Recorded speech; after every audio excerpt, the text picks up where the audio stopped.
good morning, good afternoon, good evening wherever you are in the world. In today's video, we have an exciting follow-up to the one I posted last week. We'll dive deeper into the intriguing developments between YouTuber Logan Paul and British musician KSI, Olajide JJ Olatunji. Prepare to be captivated as we explore how their feud has taken an unexpected turn, leading to an astonishing partnership in the world of business.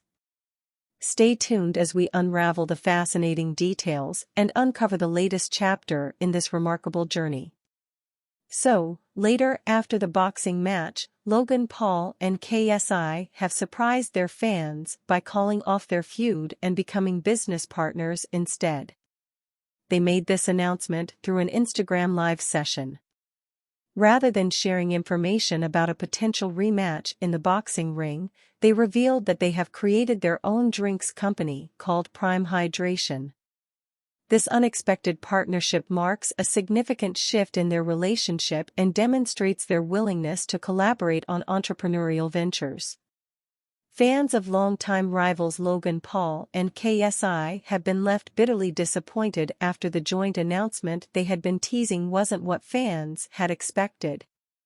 Many jumped to the conclusion that the two adversaries would release information about a follow-up boxing match. Instead, the two released a shocker announcement that they were ending their years-long feud and entering into a business partnership. The duo helped make YouTube boxing a thing, and they stirred up massive amounts of hype leading up to their fights in 2018 and 2019. The boxing matches made the YouTubers a fortune, and millions of fans paid for the pay-per-view event. Although KSI ended up defeating Paul in their rematch, after the first match concluded with a draw, it was Paul who ultimately came out on top. The YouTuber-turned-boxer was able to use the hype around the events to convince boxing champion, Floyd Mayweather, to join him in the ring for an exhibition match. The hype surrounding the boxing event was bigger than either of Logan's previous fights, and the two walked away with millions after the event sold over 1 million pay-per-views. Few expected the former rivals to take a detour into the energy drink space. The new beverage is called Prime. Not much else is known about it, other than it's made of 10% coconut water and you'll be able to get it at Walmart. Our goal was to create a fantastic hydration drink that can fuel any lifestyle, reads a statement from the new pals on Prime's Instagram page. Over the past year, we've worked countless hours to formulate the product from scratch, lock in deals with the largest retailers in the world and build a multi-hundred-person team to get our products to the shelves. Why am I talking about Prime Energy Drink? The reason is that Prime Energy Drinks was pulled from Canadian shelves, but first, how did they even get here? The recall of a highly caffeinated energy drink is raising questions about how the cans of Prime Energy that violated Canada's health regulations got onto store shelves in the first place. The Canadian Food Inspection Agency, CFIA, said Tuesday it is recalling cans of Prime Energy that contained 200 milligrams of caffeine after CBC News reported they were being sold in stores in at least 3 provinces. Health Canada's limit for such drinks is 180 milligrams of caffeine. Other brands of energy drinks are also part of the recall.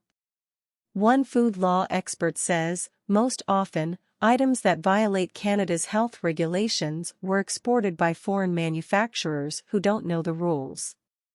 They might be unaware of the limits of caffeine or is unaware that certain food additives are not harmonized between Canada and the US, for example, said Glenford Jameson, a lawyer and partner at GS Jameson and Company in Toronto.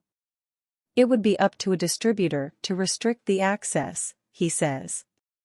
But with e-commerce, that can get tricky.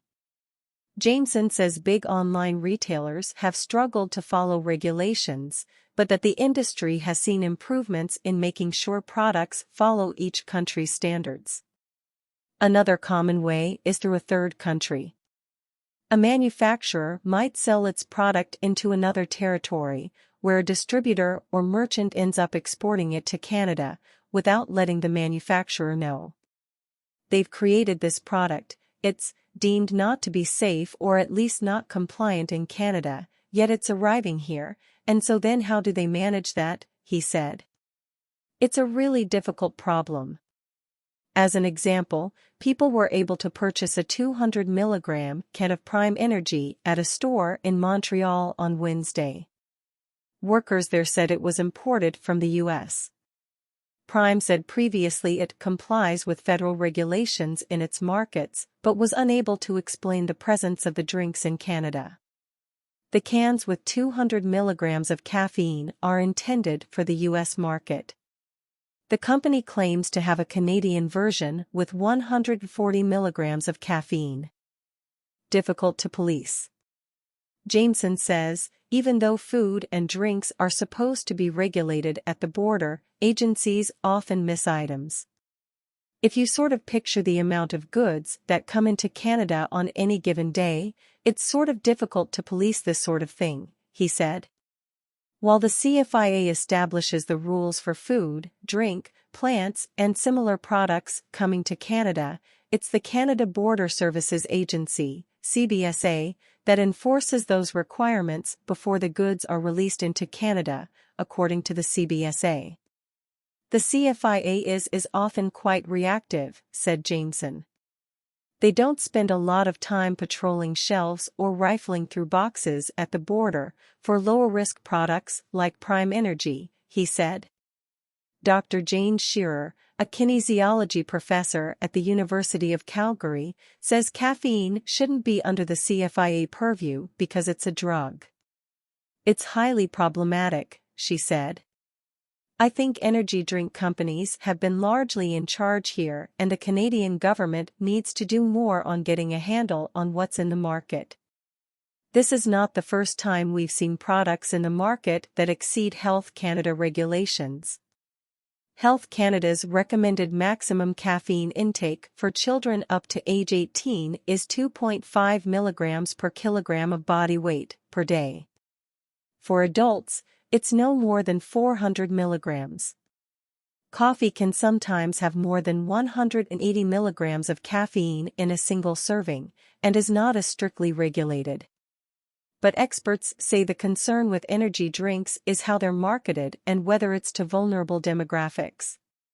It's framed as being fun, it's framed as being kind of trendy, it's framed as being healthy, and it's framed also as optimizing your performance, when all it really is water with caffeine in it, said Timothy Caulfield, Canada Research Chair in Health Law and Policy at the University of Alberta. So I think it makes sense that regulators watch products like this to ensure that their claims are justified. Consumer safety advocate Jim Shepherd agrees that the branding and marketing of these drinks attracts a younger demographic who could be unaware of the health consequences. That's why he wants Canada to ban the sale of all energy drinks to people under 18.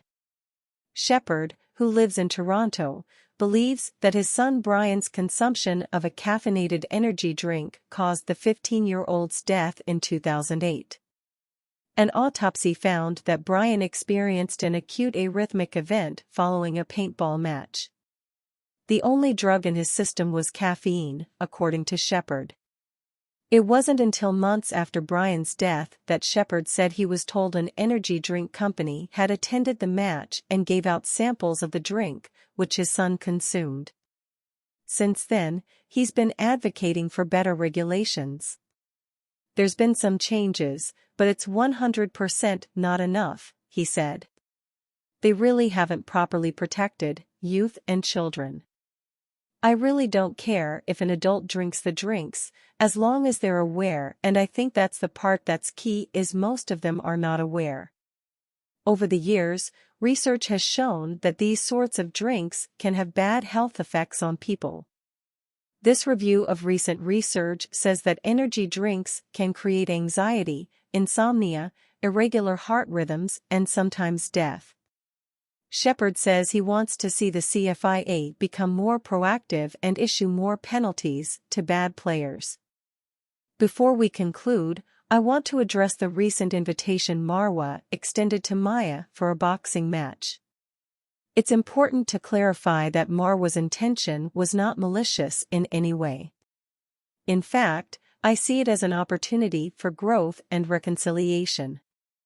Let's take a step back and consider the bigger picture. Look at the boxing match between YouTuber Logan Paul and British musician KSI Olajide JJ Olatunji.